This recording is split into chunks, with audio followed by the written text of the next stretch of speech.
I think the overarching lesson that I'm taking away from the results last night is that there was a full sail ushering in of a new generation of Democratic leadership. Yes. Without a doubt, you can no longer say that the guys who were in charge yesterday are the guys who are in charge today. Yeah. There's been an internecine fight amongst the party for Democratic leadership, I think, all year, but last year crowned winners, right? It is not Jeffries, Schumer, and Ken Martin. Yes. It is Gavin Newsom, AOC, Bernie Sanders, Zohran Mamdani. Yes. Welcome to Twig and Jenkins. I'm your co-host, Brad Jenkins. We're two politically codependent podcasters who have a weird feeling this morning. We have this taste of victory. We have this taste of hope. We have this taste of joy. How are we feeling? Oh my God. Breathe it in. My God. 3 days ago when we did our last episode, and you're like, election day is my favorite day. And I was like, sometimes, you know, it's been a while since it felt like this. This is a full-on blowout. Yeah. This is a full-on rout, ass-kicking, domination, whatever word you can use. Yeah. I could not be more excited. And I honestly didn't really expect it. I don't know how you were feeling. Well, I know you were particularly nervous about Jersey. I was. I felt really confident about Zohran. Abigail looked really good. I was really confident in Prop 50. But again, just to at no point last night feel a sense of hesitation or worry. Just to watch the numbers cruise. Everyone won by comfortable margins, like easy, almost near universal Democratic margins in some places. The fact that do they call them counties in Virginia? They do. County in Virginia went Democrat. The fact that Prop 50 was basically like universal Democratic turnout or universal Democratic support. Mamdani winning by the incredible margin, the insane amount of turnout. Mikie never really once being in real danger. She wasn't. This was rare. Jersey, which I should have mentioned on our last pod, but it is so rare for one party to win 3 consecutive governorships. And for Mikie to do that and for her to dominate. Like, I don't think people realize how big of a win she had in New Jersey, how, you know, black voters, brown voters, male voters, young voters, the kind of base of Democratic support in New Jersey all kind of came home last night across to the Democratic Party. Yeah. Across the board. Yeah. I mean, there's already been amazing punditry, but just a reminder to so much of our hand-wringing or so much of the Democratic Party's hand-wringing over the course of the last year since this time last year has been a kind of exercise in watching people contort in ways that are both embarrassing and I think ineffective about how we're going to win back men, right? Yes. And like, what do men care about? And we were too liberal. We were too liberal. We were too liberal. We shouldn't support abortion. They don't like abortion. They don't like gay rights. They don't like trans rights. They don't like these things. We got to da-da-da-da-da. And over and over and over again, that was disproven last night in a way that I think should give us all both a lot of excitement, but real pause about the current trajectory of how we're thinking about addressing this moment. It's true, especially given, you know, in Virginia, right? So the domination in Virginia, I think we all knew Abigail was going to win. I don't think we expected for Virginia to go so blue. The House of Delegates in Virginia, Democrats had a 2-point majority. Democrats picked up 13 more seats. That's wild. Which is a huge blowout. Yeah. A huge blowout. And the number one issue that, you know, there are 2 things that the Winsome campaign was trying to attack Abigail on. And one was trans. I mean, trans ads dominated in Virginia. Yeah, of course. And then, you know, kind of blaming cost of living and all of these things on Democrats as well. And it just does not work. Like, speaking of, you know, these sort of wedge issues that a lot of pundits assumed, oh, well, Kamala lost because of these trans ads. Kamala did not lose because of these trans ads. It was clear that that was the strategy in Virginia. It completely backfired, not just at the governor's level, but all the way down the ticket, it completely backfired.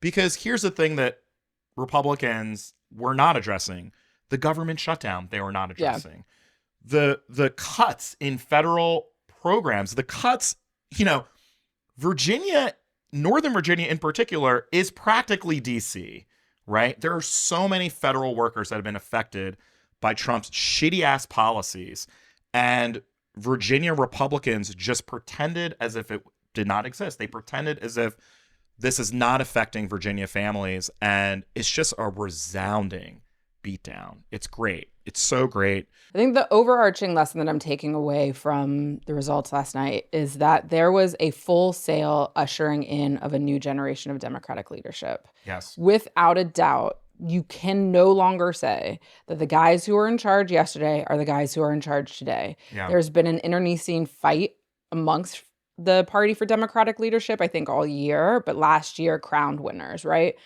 It is not Jeffries, Schumer, and Ken Martin. Yes. It is Gavin Newsom, AOC, Bernie Sanders, Zohran Mamdani. Yes. It is, without a question, the progressive wing of the party is ascendant.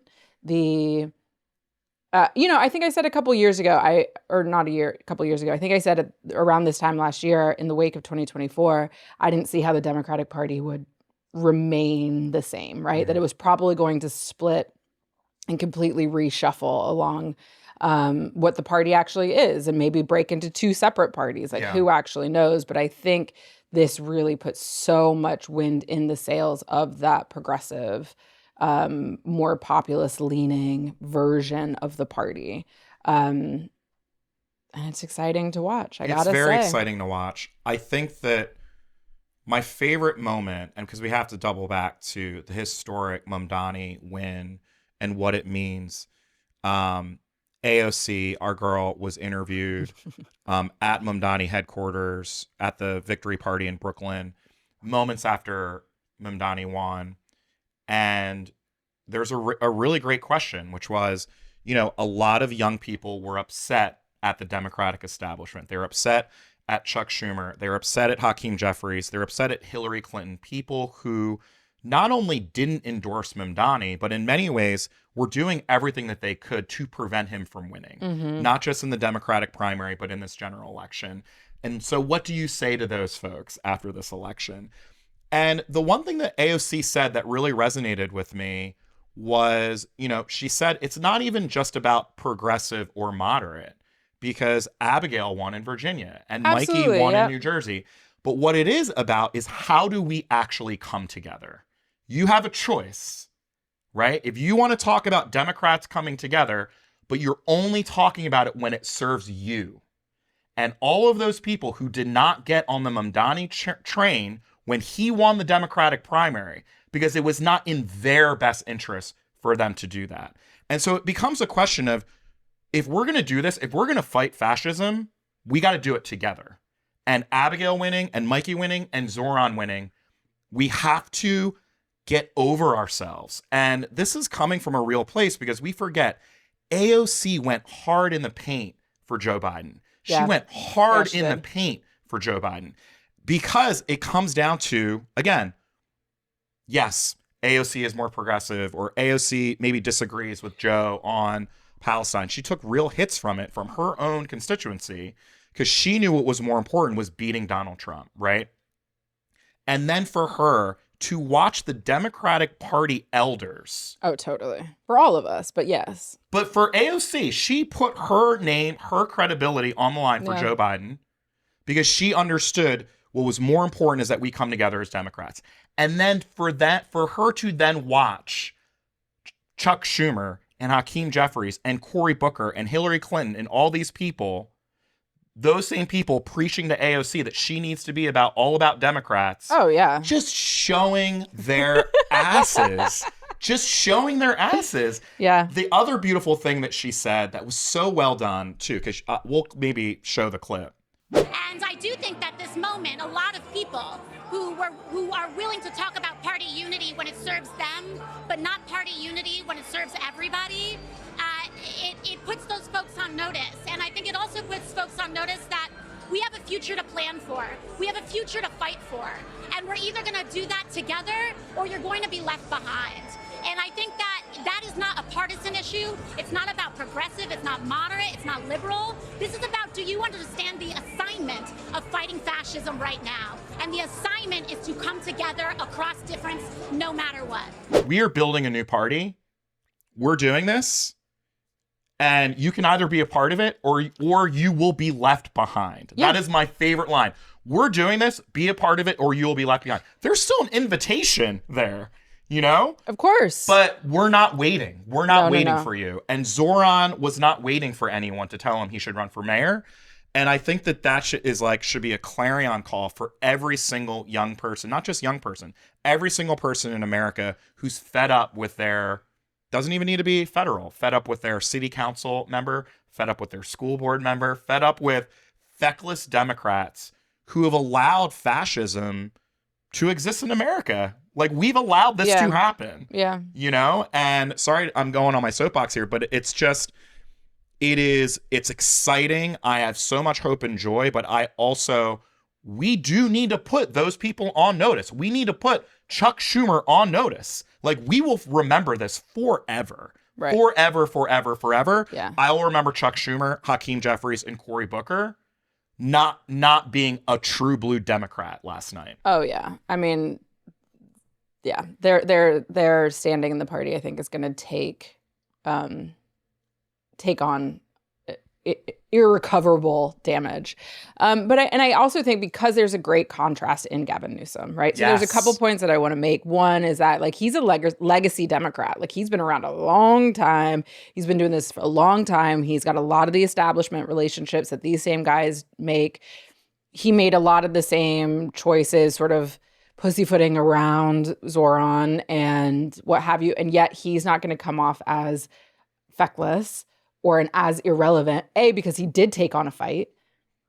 He took on a fight. Yes. He called a wild flyer on Prop 50, and he stuck the landing, and he nailed it. So I think he actually delivered results, and he's demonstrated how you can be it's not all about just brand new people. Yeah. You can be a legacy. I mean, Bernie Sanders, for God's sakes, right? Like, you can be a legacy institutional player in this game and still show up in the way that the moment and the people of this moment are demanding you to show up. And I think there's like two really specific and important things to me about this year and these election results. One is who actually turned out and who these electorates are. And there's some early numbers that are coming out, but there's more to dig into. But one of the things that you can say both worked in California with the margin that you saw in Prop 50, but also in Zohran's campaign, is the ability of these new leaders and of these campaigns to turn out voters who are sporadic. Yes. Donald Trump is president because he got people who historically don't participate in politics to participate. Zohran did that in New York. He got people to believe in a way that they haven't for years, and therefore changed the nature of who was going to turn out. I think you were telling me earlier before we started shooting, the number of votes Cuomo got should have guaranteed him victory in any other year. But because of how many people Zohran was able to motivate, turn out, mobilize, and get to believe in the process again, which is astoundingly difficult, despite all the evidence that people have that they've been sold out by both parties. The fact that he was able to do that is so remarkable and is going to be the key to victory. And you saw the same thing happen with Gavin Newsom in California. And so I think one of the most important lessons of this year is going to be that pathway to getting people to believe that have previously either not participated or haven't participated a long time. And how do you get new voters into the fold? And then second is tone.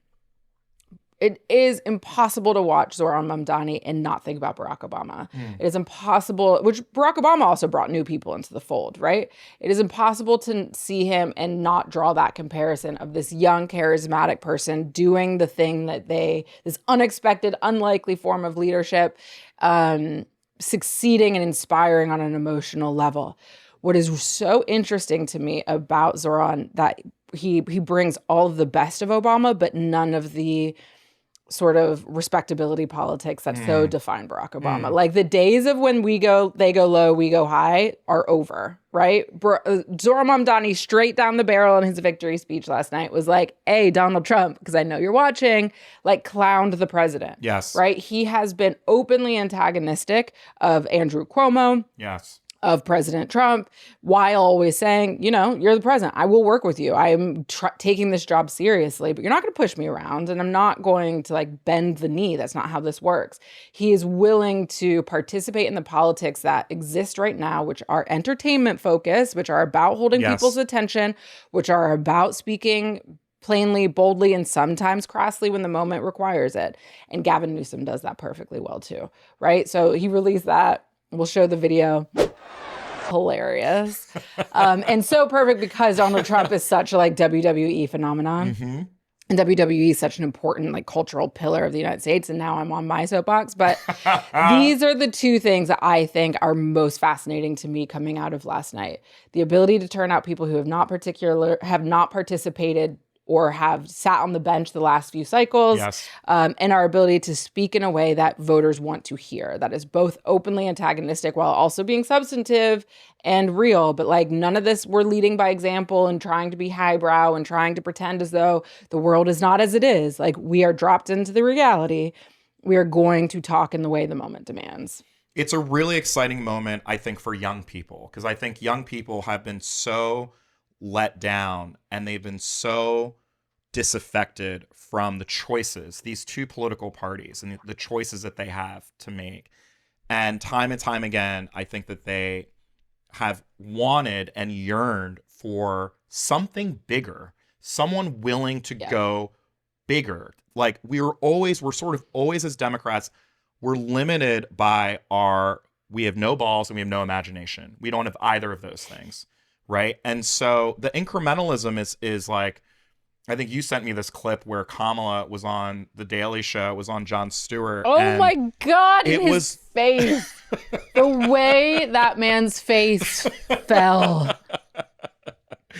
But, John, who's just having this, trying to really connect with Kamala about her book and lessons learned from her book. And then she ends up just devolving into this word salad around, it's all about incrementalism. And it's you have clearly learned nothing. You've clearly learned nothing. And what Zohran did, I think, last night is he's completely lifted the ceiling of our imagination of politics in America. That a democratic socialist, a 34-year-old socialist who no one knew, who was polling at 6%, fucking beat the biggest machine in New York politics, the biggest dynasty in New York politics, when all of the money was against him. All of the party elders were against him. His own Democratic Party elders were against him. It did not matter. He still won. And he won. Honestly, he won doing it his way. He didn't. Yeah. He literally did not sacrifice who he was. That was the other beautiful moment of his speech, right? Which was, I think he said, there are three things about me that said that I couldn't win, right? He was I was 34 years old. I was Muslim, right? And I'm a democratic socialist. And it's and those are the three reasons why I did win, right? Yeah. And I think you're right. I think this is a huge moment too for, as AOC said, every candidate and the Democratic Party has to rethink how we're engaging with people, how we're telling a story, the creative planning of the Zohran campaign, down to the moment that he won, having a subway video of like the doors opening to City last stop. City Hall. Be still my filmmaker heart. Just like so well produced. There was a really great interview that Mehdi Hassan posted of him with Zohran's mom, and is super cute. And they're like out there, and she goes, "You know, I am the producer of The Mayor, right? I am the producer, right? Like that's right. Like the real EP, exactly. She's the real executive producer." But I think that actual background, like it's a joke, obviously, but there's something very real there, which is this campaign was so well produced. Yeah. The storytelling of this campaign was so well produced, down to the speech, which, you know, again, like I was getting goosebumps. I think him talking about a politics and a political party that has ignored working class people for far too long. Yeah. Right. And this is the outcome. And so excited for Zohran, so excited for I don't, everyone who's worked on that campaign, but that community of there's so many comedians and artists that oh we my know. Gosh, people have been out here riding for him. I mean, I was just so hyped. happy and proud for all of those guys, right? Like seeing them with him. I'm sure all playing a role in some shape or form with the campaign. Speaking of creative, like what an incredible brain trust to be pulling from, right? Well, and his wife is an artist, yeah. And I think that, to your point,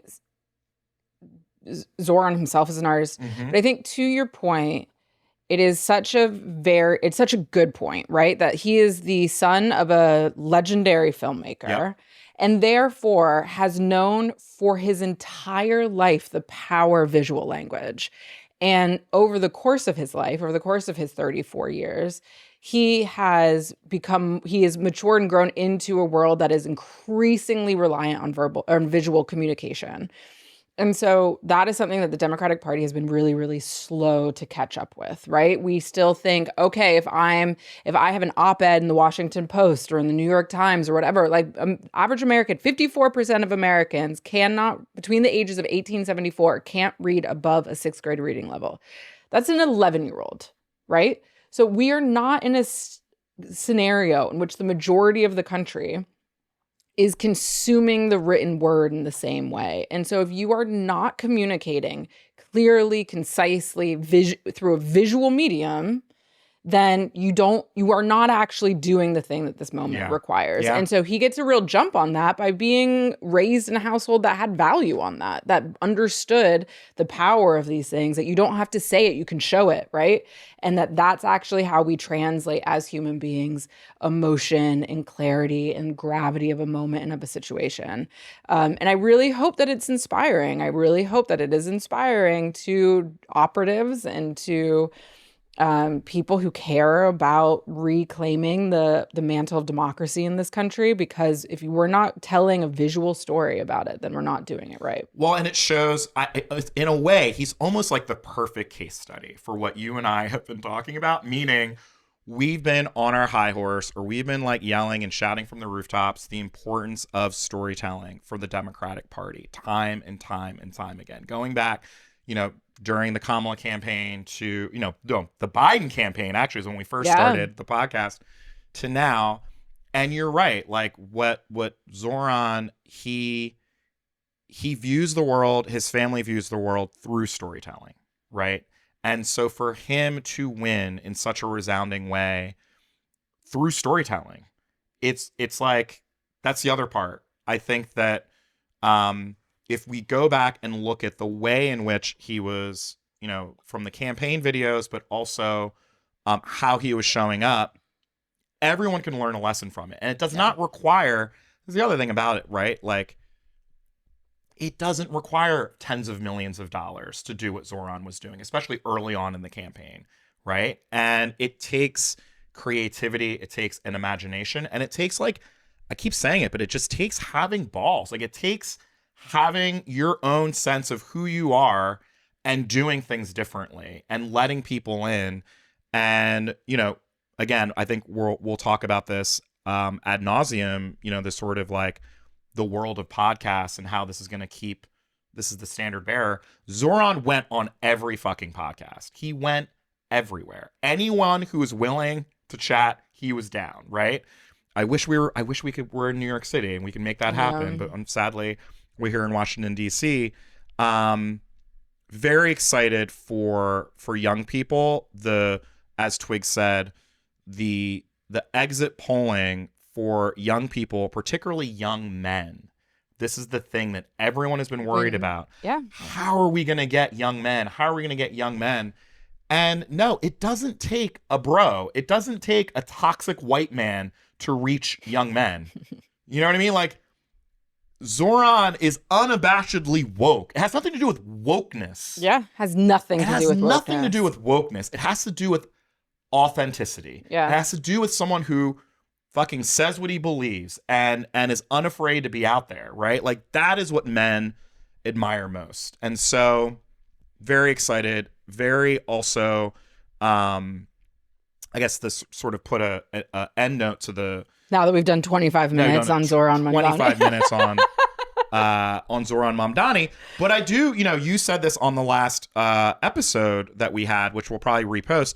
But I'm so excited for him to watch, him build this new administration. I love the confidence that he had when, during his speech, he was like, a lot of people, they're not sure how we're going to get these done. If we're going to be able to get any of these things done, right? The three major things being freezing rent, free transit, and free Buses. Universal childcare.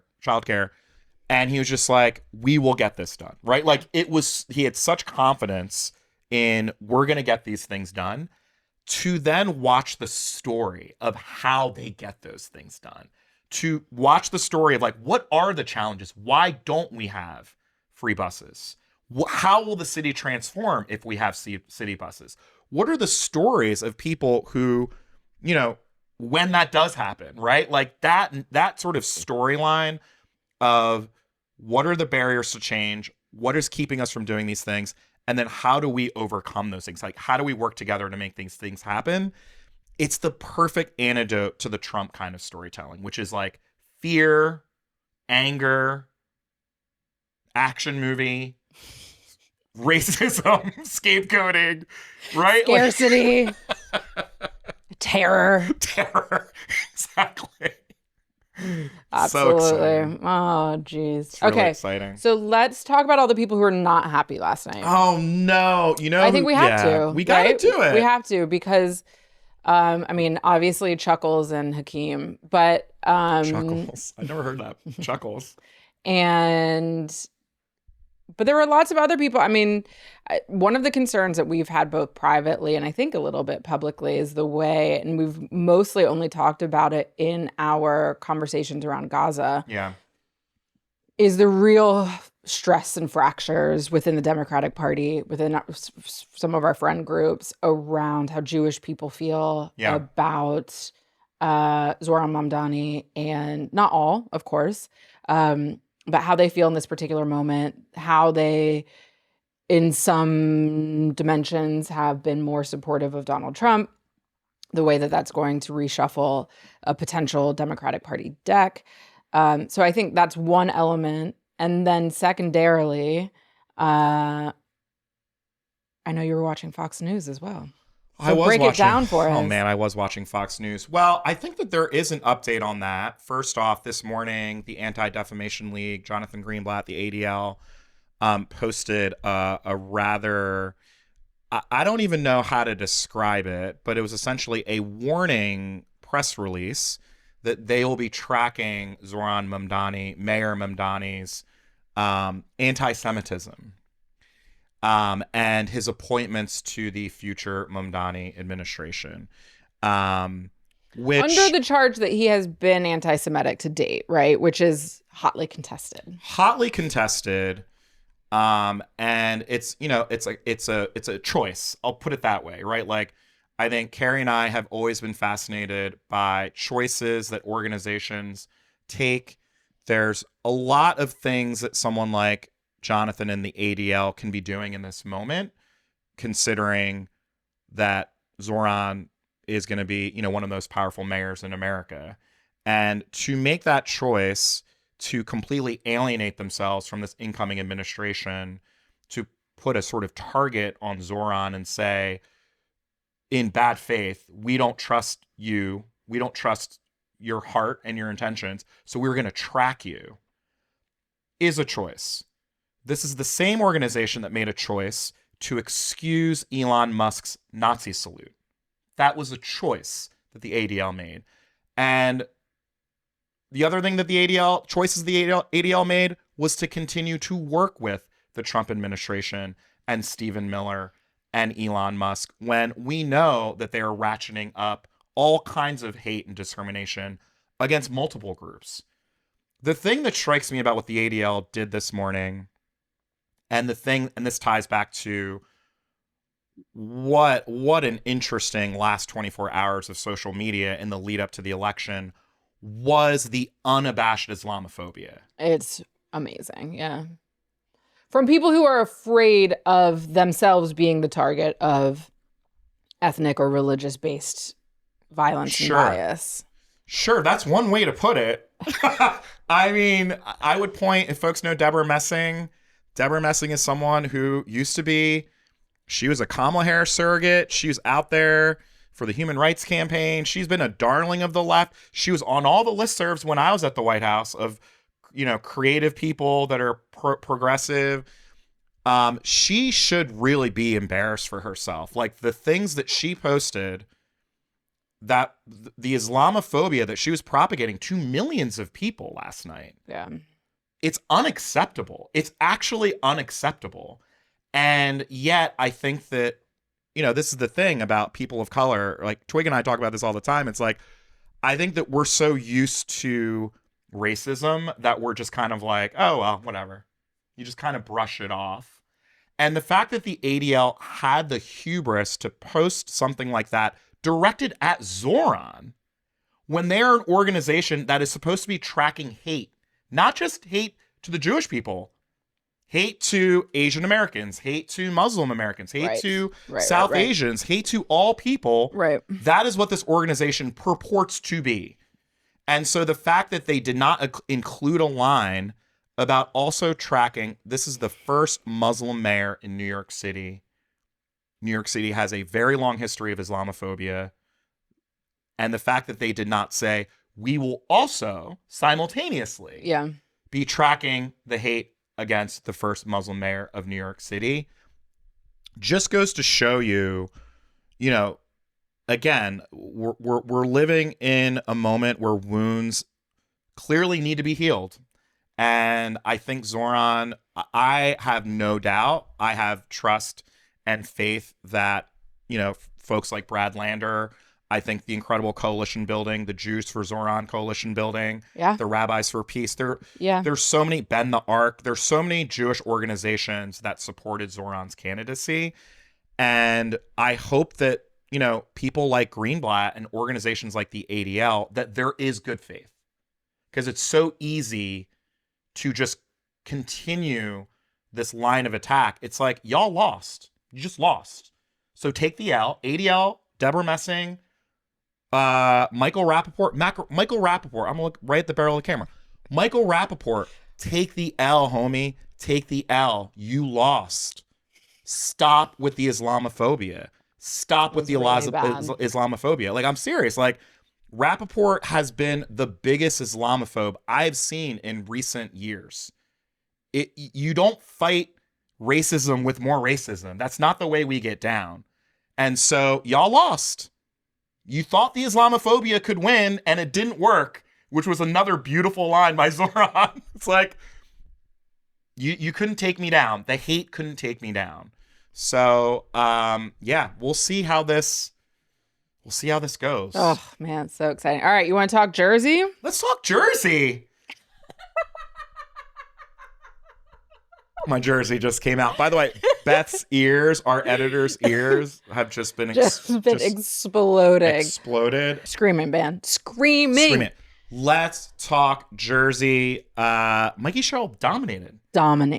Shout out Mikie Sherrill. Polls were wrong. This is the other thing about, we forget. The thing that we always forget going into these elections, do not trust the motherfucking polls. The motherfucking polls will lead you astray. And that was not a small polling error. That was a big polling error. What was the final margin? I think she won by like 13, 14 points. People were like, Jack is like a point away, 2 points away. This was a full-on blowout. This was comparable to Murphy's win, his original win, right? Against the incumbent Republican. Like, this is a big moment for New Jersey. I think we have been, or at least I have been doing the hand wringing of, will New Jersey be the next Ohio? Well, you're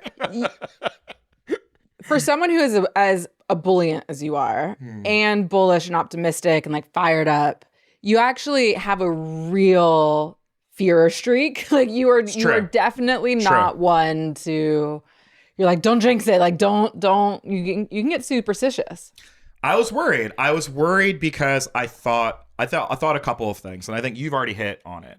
One, I was worried about men in New Jersey, particularly young men, I was very worried about, because from the polling I saw, I was kind of doing like cross comparison with the polling in Virginia with Abigail and the polling in New Jersey with Mikie. Abigail was doing much better with young people, and she was doing much better with young men. Jersey, the contours of the polling up until last night was that it was looking a lot like Kamala v. Trump. Like, it was looking like, one, we were losing support among young men. Two, Black, Latino, Asian voters were sort of in the zone of where we were with Trump v. Kamala. And what ends up happening, though, is that, and I sort of said this at the top, base Democratic voters came back to the party. So Black voters came back to the party. Young people came back to the party. Latino voters. So Passaic County, we talked about it on our last pod. Passaic County became this kind of bellwether. It's a majority Hispanic state. It went for Donald Trump in this last election. It went for Mikie big. Like, it wasn't even close in Passaic County, right? So, well, that's the terrorism. I mean, yes. Honestly, it's like, I come from a family of immigrants.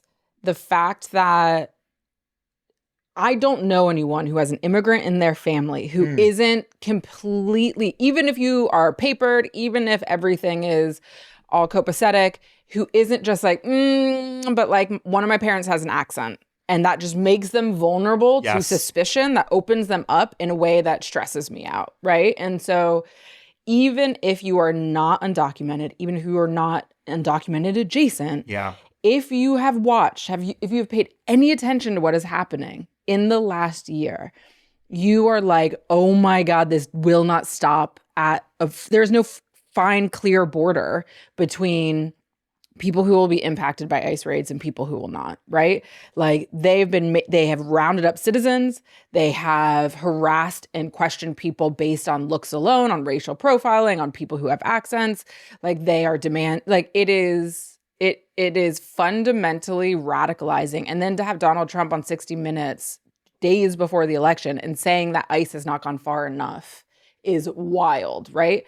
And so Latino communities, there's a lot of chat in 2024 about how they could have possibly swung for Donald Trump in the way that they did, and people saying, well, you have to understand the nuance is like huge parts of the Latino community don't consider themselves activist around the idea of undocumented migrants. In some cases, it goes the other way, too. And are actively like, I came here, I had to wait. I had to go through a process. So should everyone else, right? And there's validity to that. And I'm not trying, whatever. That is what it is. Yeah. I notoriously don't care what people think so much as I care about the implications of what they think. Yes. And that has been fundamentally upended. Yes. That won't keep you safe. Yes. Your papers, if you have brown skin and accent in this country, your papers will not keep you safe. Yes. From harassment, from potential detention, from losing your job, from being isolated from your community. And I think it's not hard to connect the dots between that and elections. Agreed. The other big thing in New Jersey is women came out in a huge way. Women of color in particular. I think we talked about the power of the reproductive freedom issue that Mikie hit very hard. And, again, this is another thing that everyone's sort of like teeth gnashing. Mm-hmm. Oh, we're talking about abortion too much. It's like, nah, we had two badass women who talked about reproductive freedom in all of their ads. And Minnie, who we've had on this show, was like, I would argue that everyone is interpreting these polls wrong. It's not that we're not talking about it enough. It's not that we're talking about it too much. We're not talking about it enough. Agreed. So shout out to Minnie. Shout out to Minnie. Shout out to everyone on the ground. The Mikie campaign, the one thing I loved about her speech, I feel like we should grade all the speeches because there were so many speeches last night. The other thing about election days is that because it was an off-year election and it was pretty much just New Jersey, Virginia, Prop 50, California. And then a scattered assortment of mayoral races. When you're watching, MSNBC or CNN, there's a lot of time to fill.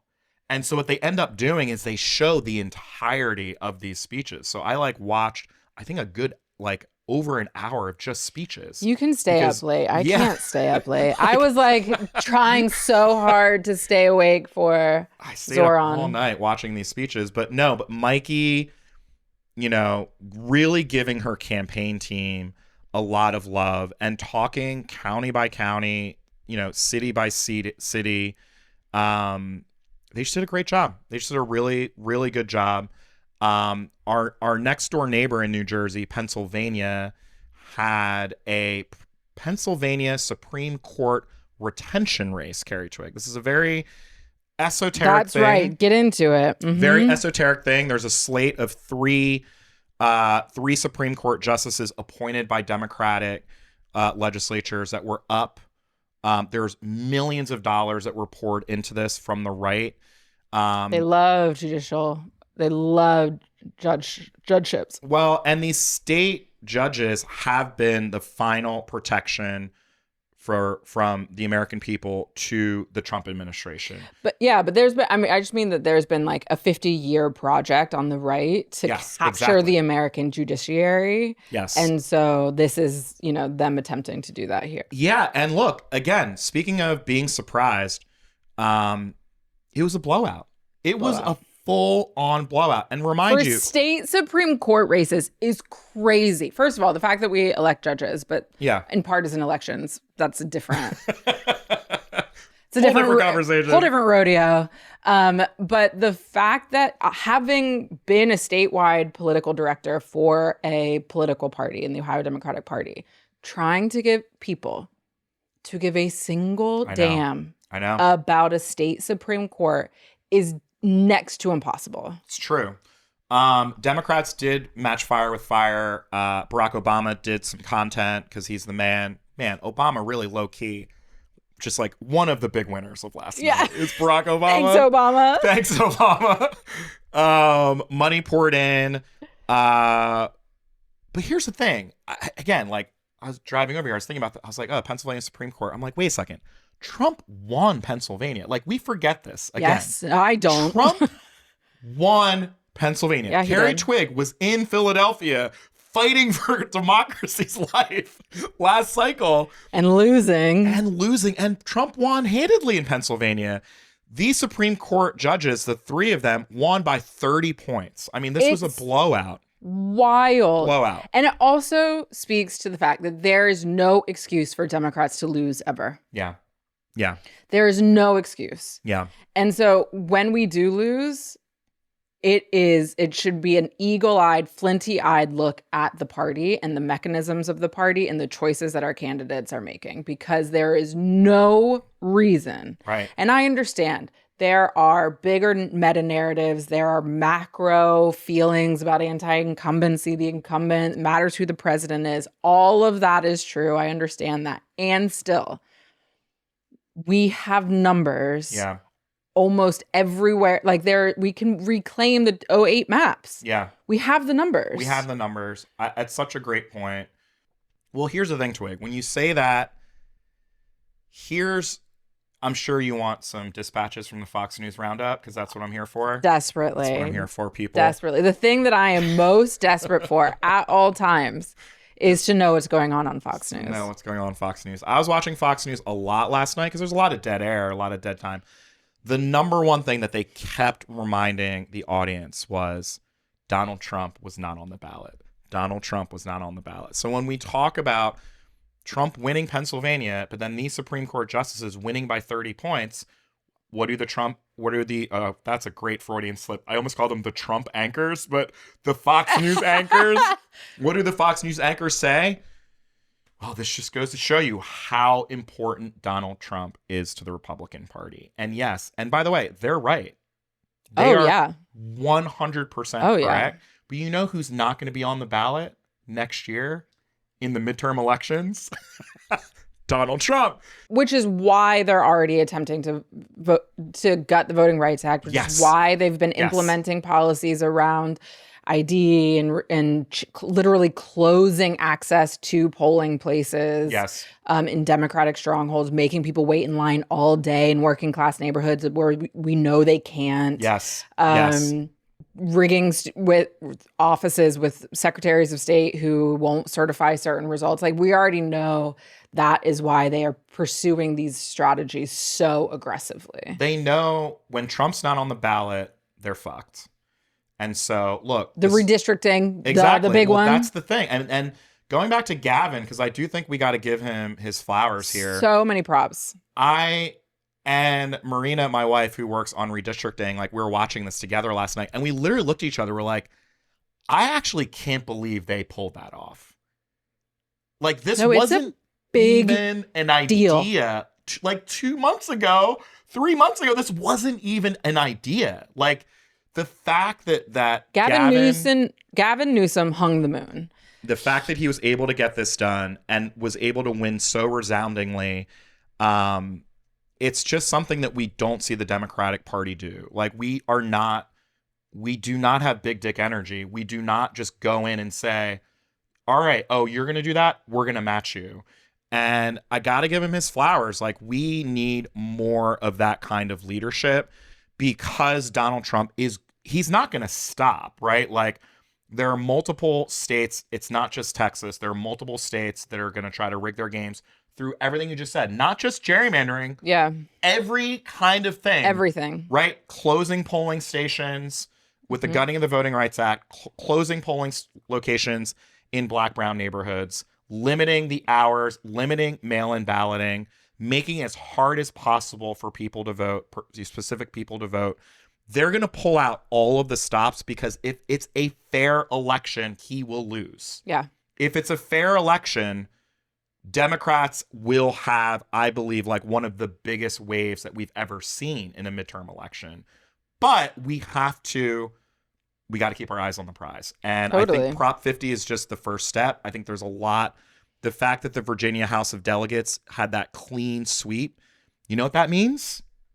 It means a lot can be done in Virginia. A lot can be done in Virginia. A lot can be done in Virginia, because now they have practically a supermajority in the House of Delegates to get shit done.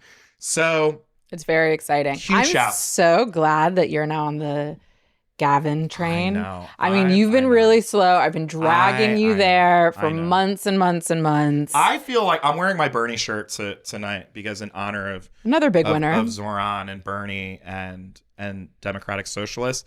I feel like your evolution to Bernie is kind of like my evolution to Gavin. Except you didn't have to drag me there kicking and screaming. What are you talking about? True. I fully self-selected into being like, you know what? You know who's rocking it right now? You know who's my favorite surrogate of 2024? Bernie Sanders. True. You've been like, Gavin, I don't know. Well, but as soon as Gavin actually put his money where his mouth was, I mean, that's the difference, right? Because I think that, you know, at the time that we were all kind of like, what is Gavin doing with the podcast and having Charlie Kirk on? Like, I just didn't really know where this was all going towards. But what has changed me, I've been changed. I've been radicalized by Gavin. What has changed me about Gavin Newsom is that he's actually gotten shit done. That's the difference. That's the huge difference. And like, to his credit and to the credit of any public figure, it is incredibly difficult and painful when you're at a high point in your career to experiment and to try something new and to go out on a limb alone. Gavin is not a young upstart. He's not Zohran in 2024 or in January of 2025, right? He is a sitting 2-term governor. He's a former mayor. He's been a national Democratic figure. He's been talked about as running for president for years and years and years. And so to go out and try something new in such a high-profile public way shows so much backbone and so much bravado, and I love that, right? And it's just, we need so much more of that. Just try it. Yeah. And the entire base can get mad at you, but he's learning. He's on a journey. True. He's doing a thing, and he's committed to it, and it is shown out for him and shown out for him. I mean, it is been successful for him, and he's just nailing it. Yeah. And I get it. He's not perfect. None of us are. And like that, argument has like never mattered to me. Same. Like I worked in the White House while disagreeing with some of the things that President Obama wanted to do. Yeah. Like it's part of the thing. Yeah. It's just part of the deal. I disagree with literally every single person I know, including myself. So it's just sort of, we need to get over that. And really look at what he's able to articulate in this moment. And his success is a rising tide that will lift more boats on shit we care about. Completely agree. Another big loser last night, in addition to Trump, was J.D. Vance. I feel like J.D. Vance was a big loser last night because two things were happening. Number one, on Fox News. So delicious. Last night and this morning, there were multiple allusions to, and there are multiple kind of like, not scoffing, but like kind of pearl clutching around if JD Vance is running in 2028, we need Donald Trump. We can't have JD Vance. I mean, that wasn't said out loud in that way, but that was the subtext of every conversation that was happening last night at Fox News. And then to add insult to injury, JD Vance's brother in Cincinnati, Ohio, lost to our guy, Aftad Purval. And it's just like the Vance family were just taking L's, and Carrie Twigg was loving every minute of it. I was loving every minute of it. I got so many texts last night. They were like, wait, why didn't you tell me that JD Vance's brother was running for mayor of Cincinnati? And it's like, because I hate them. And because he's been good, like he was going to lose to Aftab. Yeah. I mean, that's just been obvious. Like he didn't even stand a chance. Like it's actually laughable that he was even campaigning in that contest. But like, do what you want to do, Cuomo's. And so that was glorious, just watching him lose. I think that as much as I love JD Vance being dogged by his friends on Fox News, the concerning part of that is that inherent in that narrative or implicit in that narrative is the Donald Trump third term of it all. Oh, 100%. That is really what it's all about, right? Yeah. They're not asking for a new candidate. They're like, oh, we need a new. They're like, no one but Trump. And they might want to go full like Russia vibes and just be like, no, Donald Trump, because he'll be 90 years old. Yeah. He'll be the vice president. Right. Yeah. So, but he'll really be in charge, wink, wink, nod, nod. And so like, that's something that we need to just be keeping an eye on. Great point. And continuing to undermine, like that should be a culturally non-viable option. Yeah. And right now they are building the infrastructure. They're building the narrative. They're building the cultural acceptance of a Donald Trump third term. Well, he's selling, Donald Trump, our current president, is selling third term hats in the White House gift shop. Yeah. I mean, that is like a real thing that is happening. So Steve Bannon is openly talking about it. Yeah. Fox News anchors are openly talking about it. And weirdly, I will say this, not to sound Machiavellian or whatever, but like weirdly, Republicans getting full on smoked last night is good for Trump because it gives him even more power. It gives him even more, like all of these people, all the fealty and trust and loyalty. He becomes even more of a strongman that people need to kowtow to. And so that is the one, if they're, not to try to find one bad thing about last night, it's that Trump is going to hold his grip of power even tighter, and we're going to see more heinous shit. And Republican Party, they're so feckless and so spineless. All they want to do is retain power. They are going to do whatever he tells them to do. Yeah. One of the things I'll be really interested to see as if I assume there's going to be a lot of exit polling done in New York is if the Trump-Cuomo endorsement mattered. Like, can Trump still move votes like that? It did. So he endorsed Cuomo the night before. He'd been hinting at it for a while. I wonder if we're going to be able to find a sizable number of voters who are like, oh, well, I voted for Trump instead of Curtis, or instead of at all voting at all, because President Trump told me They did. I mean, even if you were to look at, I was listening, shout out to the Galen Druk podcast. I really missed the 538 pod, and Galen has started his own little thing, which was great. They did like a 6-hour live Zoom last night, which was incredible. But one of the big misses in the polling, of the New York City polling, was that Curtis Sliwa was polling at like 17%, 18% going into last night. He finished at like 6%, right? So all of that polling's also been wrong. Polling's also been wrong, but the margins, all the other margins looked fine. Yeah. What ended up happening was all of the Sliwa votes after Donald Trump and Stephen Miller and all of their endorsements went right to Cuomo, right? So the Republican Party fell in line. They fell in line in Staten Island. Staten Island is the Republican borough of New York City. Oh, yeah. I was looking at the Staten Island map last night. What a map. Ew. What a map. Obviously, Cuomo won. But guess who came in second? Mamdani came in second.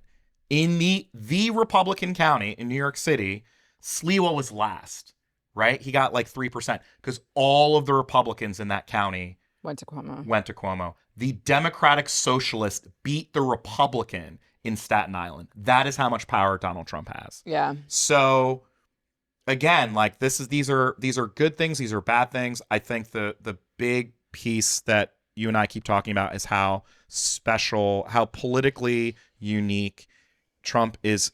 Singular. There's no one else like him, and he's also not gone, right? Like, I think, yes, he's going to run again. We have to figure out our shit, and we also have to figure out our shit because he's going to do everything he can to cheat in the midterms. So. Yeah. Fun. All right. Do we have anything else on our Leos? I think we hit. Let's see. Well, we also got to talk government shutdown. We're now at the longest government shutdown in American history. We're at 35 days. SNAP benefits for 43 million Americans will expire.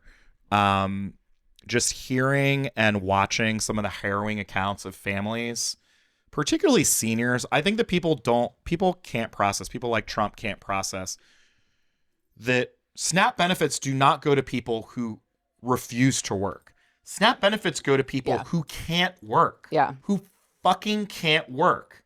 Who are old, who are sick, who are disabled. Yeah. It is the last lifeline for families, for children, for 16 million children. Like, it's such a travesty. It's infuriating. I would also say that Democrats last night, particularly in Virginia, this government shutdown was the primary reasons why they're upset at the Trump administration. It was the number one issue.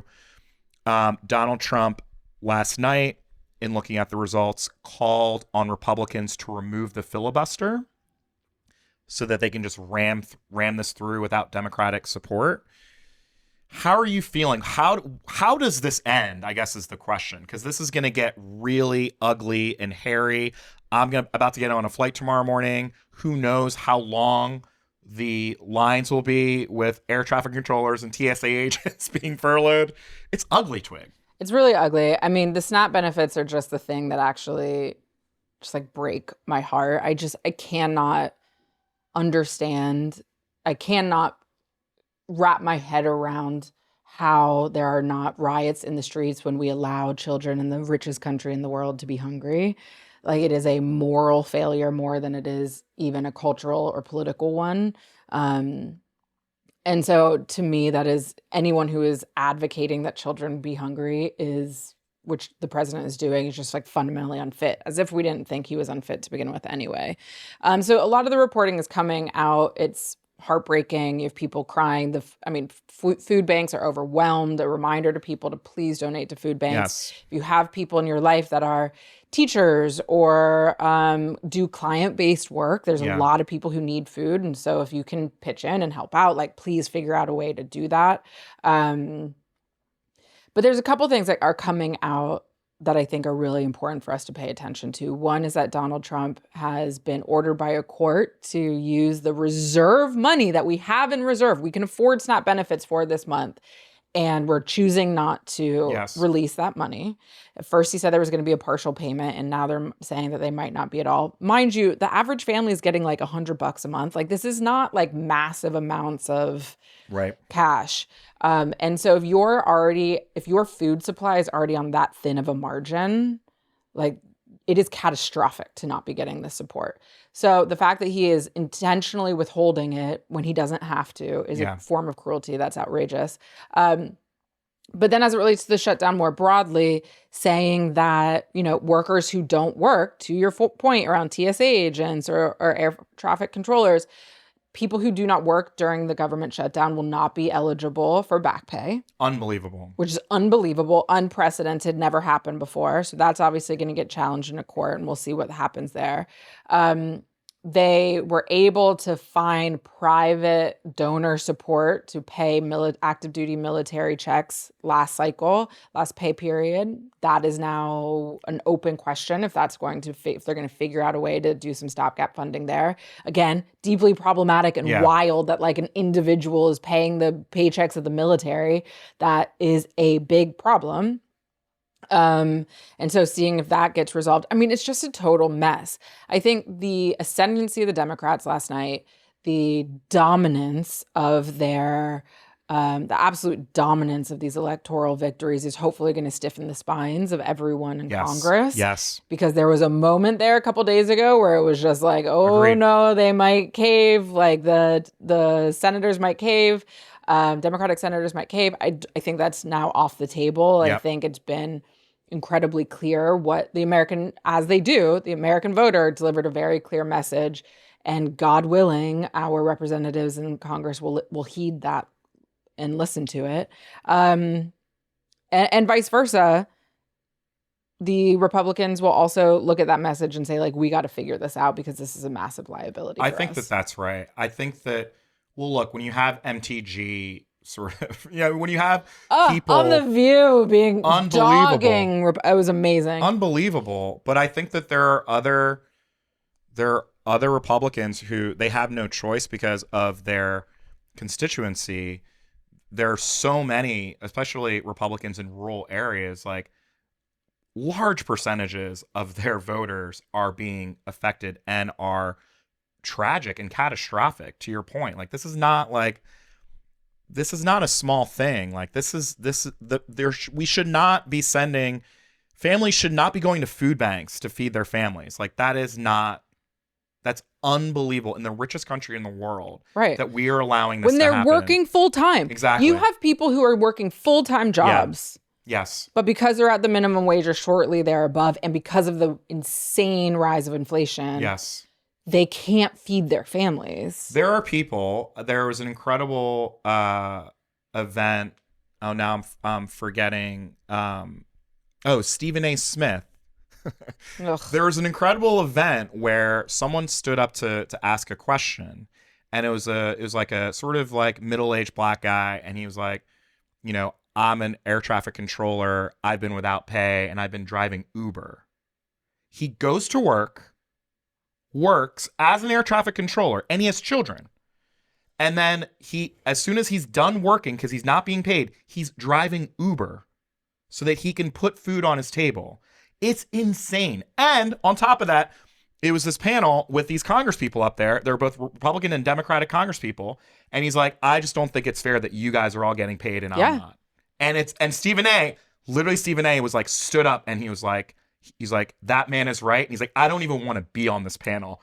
Like, I am embarrassed that you Congress people can't figure this out. And then he walked off the stage. No, wait, roll the clip. Okay, we got to see this. We got to see the clip. I'm trying to be very respectful to everybody because they deserve it. Why? Let me say that. No, because you deserve it. But let me say this. I don't think Washington understands how ticked off we truly are. Think about the conversation that we're having right now. You brought up the single-payer system, emulating Canada.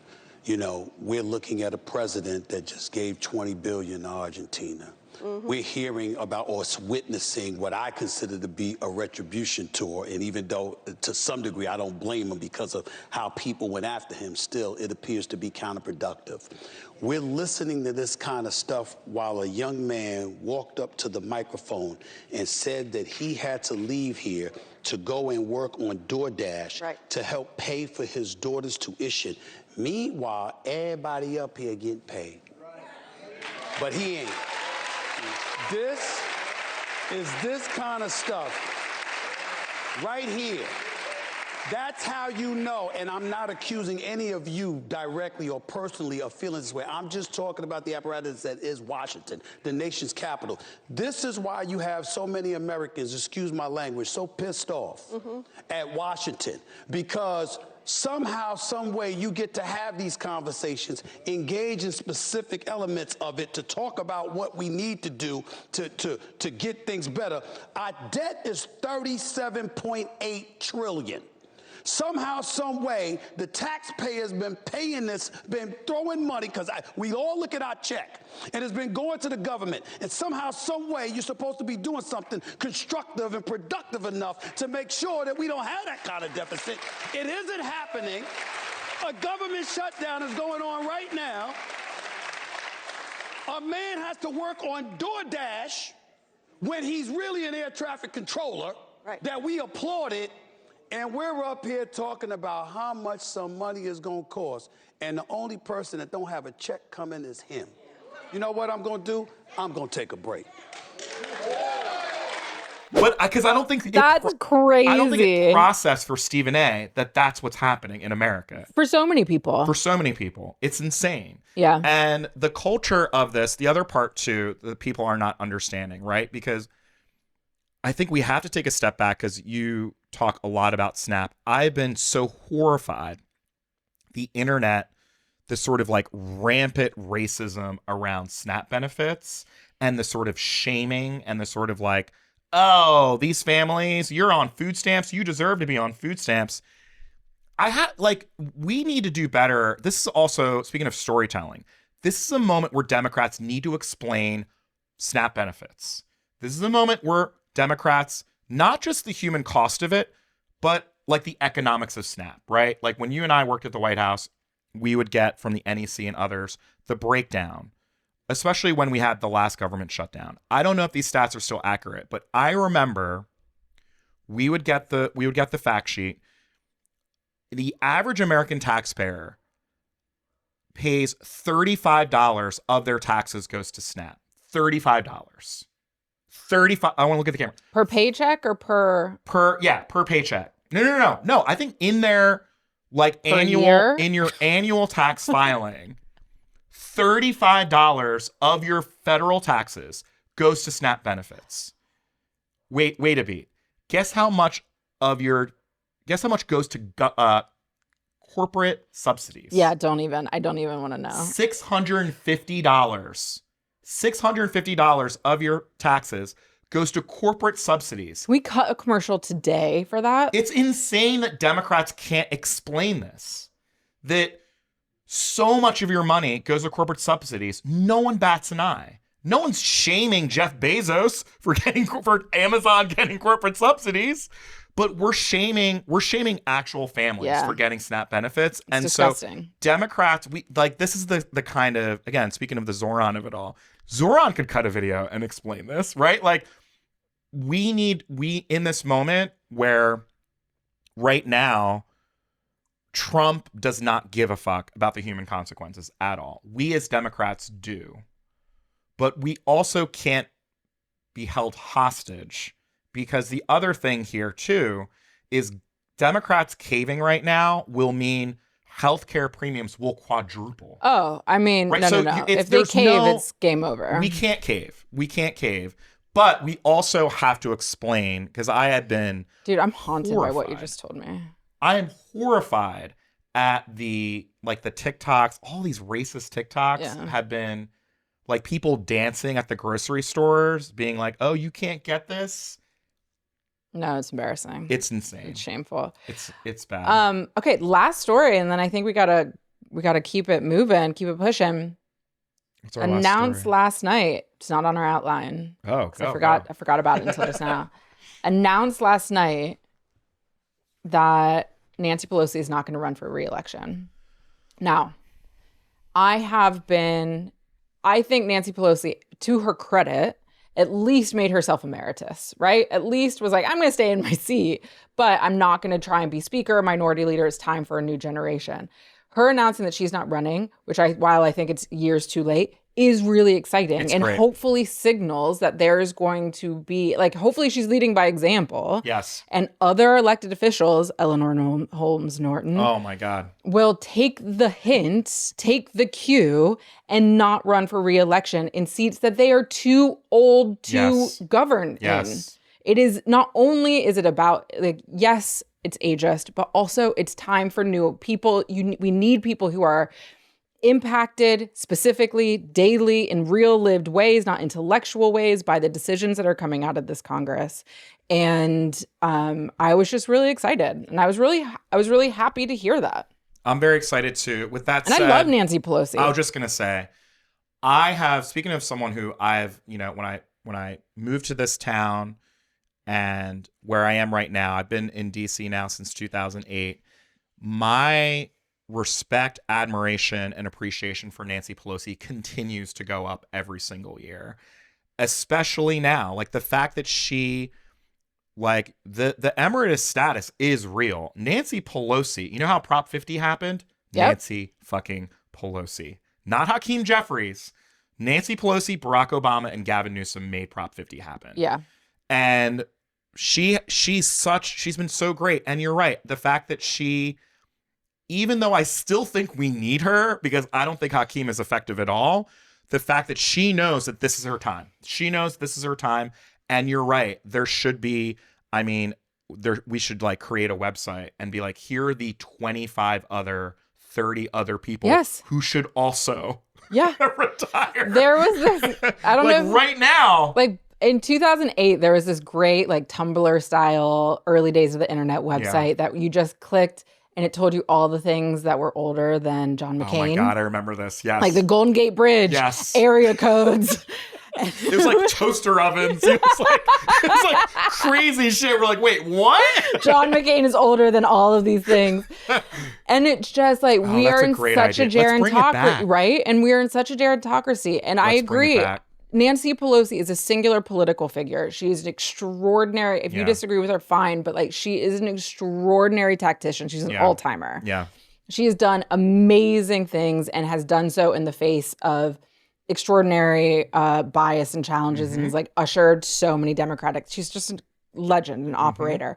And I actually think when you don't have to force someone out, they keep room for you in decision making. Yes. I think Nancy Pelosi is going to keep her power and her influence within the party because we didn't have to coalesce and organize to kick her out. Yes. And so she's still going to be welcome. So she's still going to be a player. She's still going to be an operator to the extent that she wants to. She's still going to be able to move pieces on the board. But we've been burnt so hard by, like, Ruth Bader Ginsburg, by these leaders Feinstein, by these leaders who just insisted on staying despite all logic, despite all meaningful rationale. Yeah. And I'm just so hyped. Too soon. Yeah, too soon. Too soon. It hurts. So I think I just think it's like the next thing in a legendary line of G moves by Nancy Pelosi. It's really exciting, and it's very fitting, I think, right? Dick Cheney died in the morning, Zohran won at night, and Nancy retired. Like, that rode off into the sunset. That is a big day for Democrats. It was a big day. That was a big day for Democrats. I do love that idea of a website, though. No, let's do it. Like pick 25 or 30 and just be like, I don't know. Yeah. Yeah. Collectively, these people are 5,000 years old. These people are older than, sneakers. Yeah. It's great. Yeah. So good. Guys, we did it. Twig and Jenkins is produced by the incomparable Erica Anderson and Elizabeth. Elizabeth Joy Wyndham. Why am I forgetting Elizabeth's last name? I know, I did the same thing, but it's Wyndham. Elizabeth Joy Wyndham. We love Elizabeth Wyndham. It's also produced by Culture House and Enfranchisement. We are very excited to get into this new era of Democratic Party politics. Absolutely. I feel like there's a lot more. Get in touch with us, twigandjenkinspodcast@gmail.com. DM us. Yeah. Like and subscribe.